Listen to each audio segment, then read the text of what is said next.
Hey everyone, and welcome to Cooking with Roy. Today I'm going to share with you one of the best burger recipes that I've come across, and it is very simple. There are no really complicated or hard to find ingredients, so I hope that you enjoy it.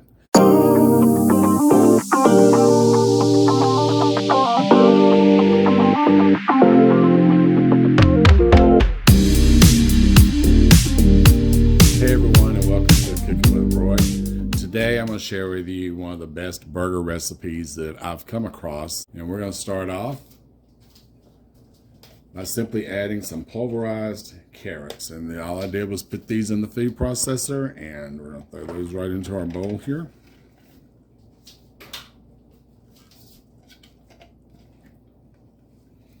And this was 2 carrots, 2 regular size large carrots, I guess you would say, that you buy in the store.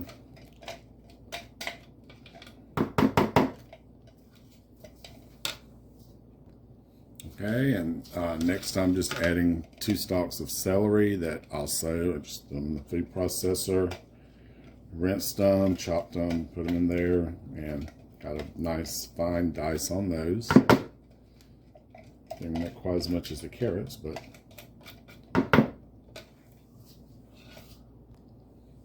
and next I'm adding some onion, and this was a large onion. I would say it's probably about a cup of onion. That's what you're looking at for all these, maybe, you know, around 8 ounces of each one of these ingredients to go in here. And if you don't have a food processor and you have a blender, you can put these in a blender. You can mix them all together if you want to and save a little bit of work. It's entirely your call. I just did them separately today so that you can see each one of the ingredients that we got going in here. Okay, so now that we have our vegetables, I'm going to add some pink sea salt in here, some Himalayan salt, I'm sorry. And this salt is going to pull some of the water out of these vegetables, so we're going to let this sit for about 15 minutes, and that way we'll see the water come out of the vegetables. And this is just going to help give us a little bit of a more aromatic flavor, and you're going to see that you'll appreciate this when you make this burger. So now we've let this set a little bit, and we have some water, as you can see in the bowl. So that's what we're wanting to do with that salt. And if you're on a low salt diet or you can't have salt,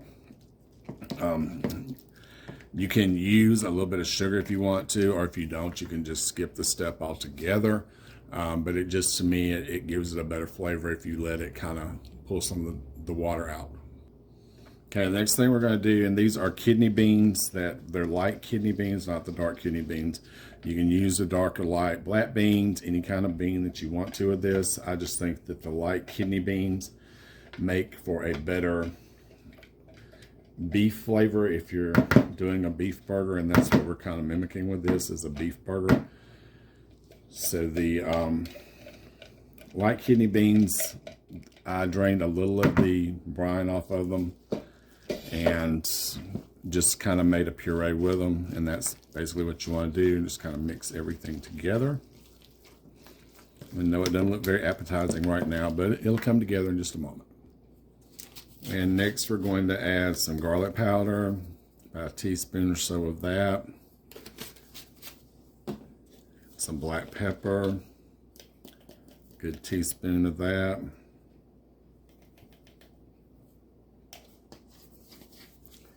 and then this is an instant beef bouillon. It has no beef in it. It's a just a basic bouillon. It's a low sodium brand.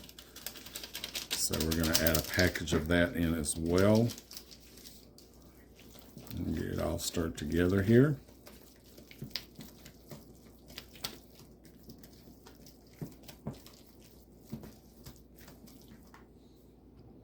Now, these are oats that I have made into a crumbly flour. It's 1.5 cup of oats, and I just put them in the food processor again. You can do this in a blender. If you have a flour mill, you can do it in a mill. It's just a little more convenient to do it in the blender. Mix all this together real quick.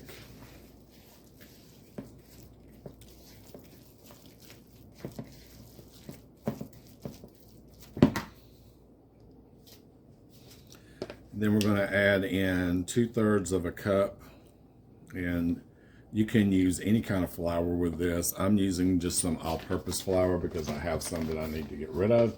But you can use almond flour, you can use rice flour, just any type of flour that you want to. As long as you have some flour in there, you may need to use just a little bit more almond flour. So I would say you probably use 3/4 of a cup instead of 2/3. And then the last ingredient, we're going to add about a teaspoon or so of some soy sauce. And if you don't have soy sauce, you can use liquid aminos for this. You can use tamari if you want to, just whatever your preference is. And you're going to notice that this is kind of a dry mix when you first start mixing it up, but as you mix it, you'll see that it gets thicker.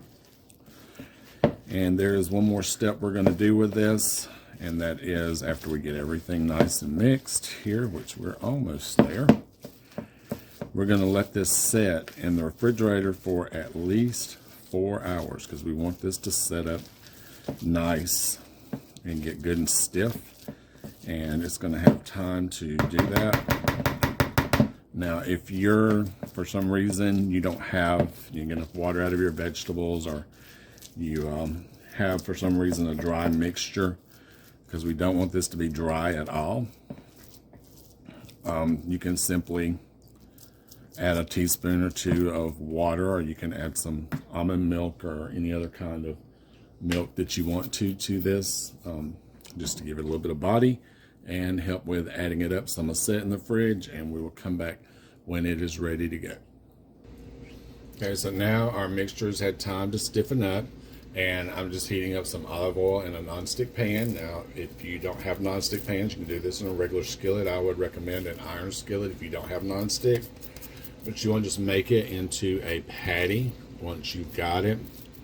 And whatever size you want it. This one's a little big, but I like them to be a little big when I'm making these burgers. And we're just going to lay it right in. And normally I wouldn't add oil to this. I would say to add your oil to your burger mix, but for this one it just seems to work a little bit better doing it that way. And so I'm going to bring the heat up just a little bit, and what we're going to do is we're going to brown it on both sides, and then we're going to let it cook on low for just a little bit.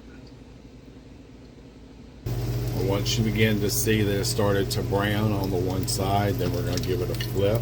You want to be careful when you do this, but you see how nice and golden brown that is there. Add it a little bit just to make sure that it's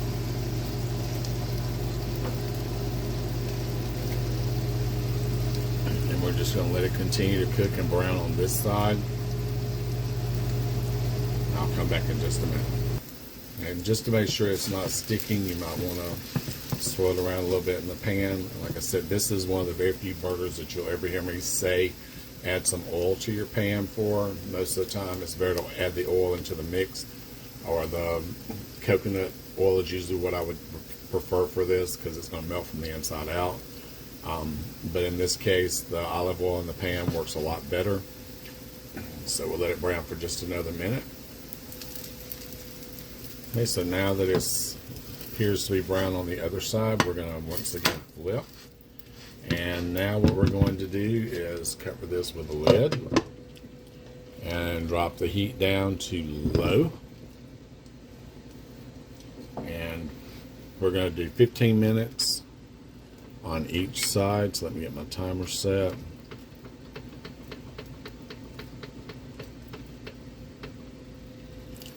So here we go, 15 minutes, and we'll go ahead and get that started, and I'll check back with you when it's time to flip.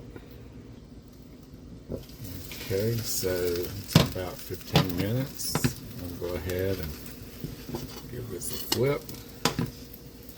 And you do want to pay attention. If you start to smell it's not like it's scorching or burning, then definitely check it and go ahead and see that it's not burning. And we're going to let this go for another 15 minutes. Okay, so this is what you're going to wind up with when it is finished. This nice patty here, and you can use this for your favorite hamburger toppings. You can put it as a Salisbury steak if you want to grill some mushrooms up, make some brown gravy, or if you want to just put it on a patty melt, you can grill some onions, vegan cheese, or whatever kind you want to. And I will be posting some recipes for some vegan cheese in the near future if you're into that sort of thing. But this is, whether you're a meat eater or you're not a meat eater, this is something that's for everyone, because it's as close to a real burger like my mother made when I was growing up as I have found without having any meat in it. And it's also very budget friendly. There's nothing real expensive about making these, so you could serve these to your entire family and feel good about what you're serving them at the same time. I welcome you to leave any comments or questions that you may have below. And thank you for taking the time to watch today. And I will be posting again soon, so look for more videos. And if you have something that you want to see, please feel free to let me know in the comments. I do want to provide the type of content that you guys want to see. Thank you so much for watching today.